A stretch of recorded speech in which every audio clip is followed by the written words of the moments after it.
So the 8th participant had a raw score of 10, indicated here, and a z-score of negative 0.1.06.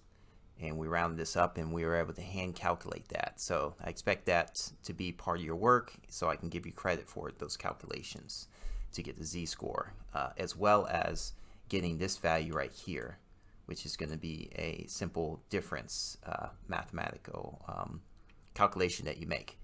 But moving on, looking at the z-score table, which is the standard normal distribution score table, it appears that the 8th participant scored higher than 15% of the class, and that's indicated right here. And we found this value by looking at the score from our table. And then finally, this means that the participant scored lower than about 85% of the class.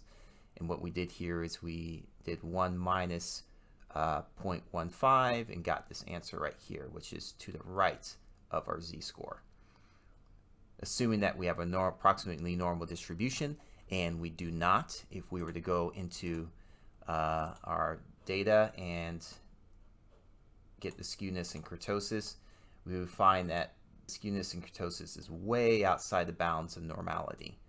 So really, skewness is supposed to be between -1 and +1, and this is way below the -1 threshold, and this is above the +2 threshold for I'm sorry, let's look at this again.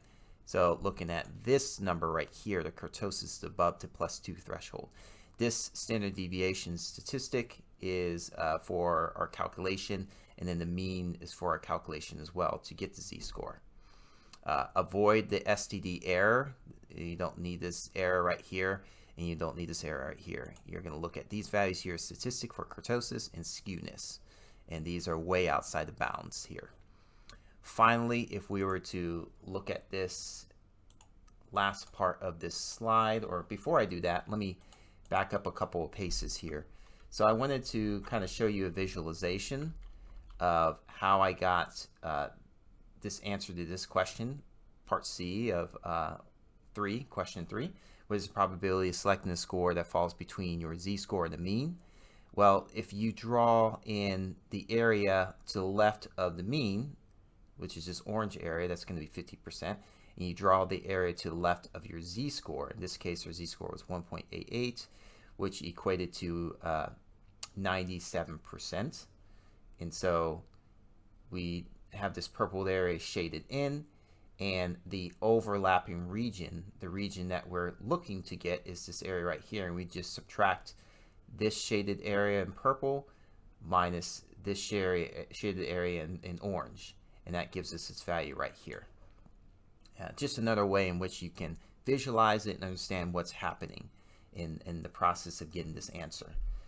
Finally, let's go back to this section right here, or this is like part of the notes that was left out last time when we had our course.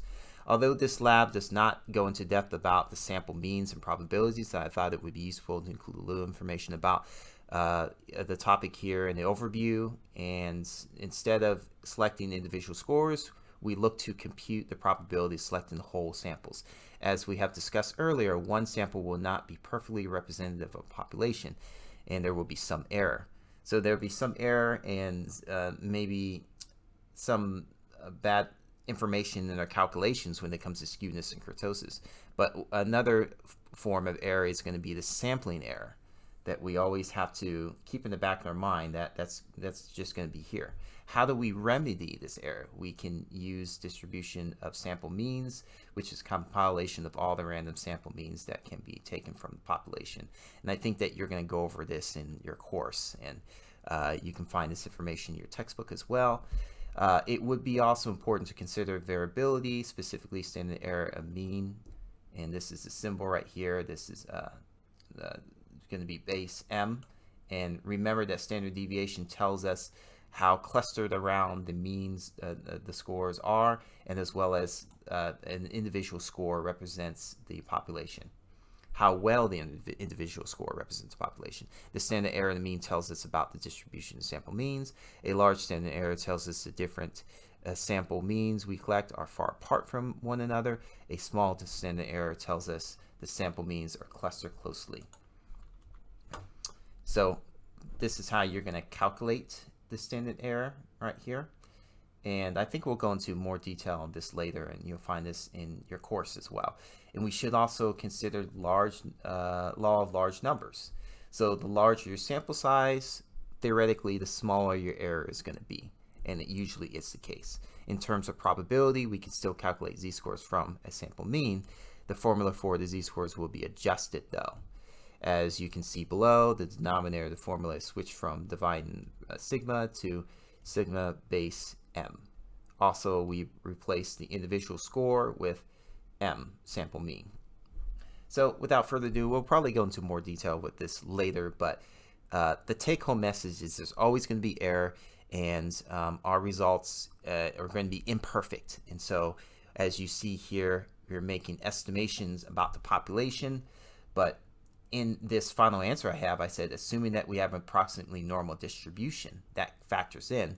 And as you see, when you're working with this data, it may not make 100% sense. And the reason for that is probably due to sample error and violations of normality. So just keep that in mind. All right, so I'm going to sign off here. Thank you so much for listening, and I'll see you next time.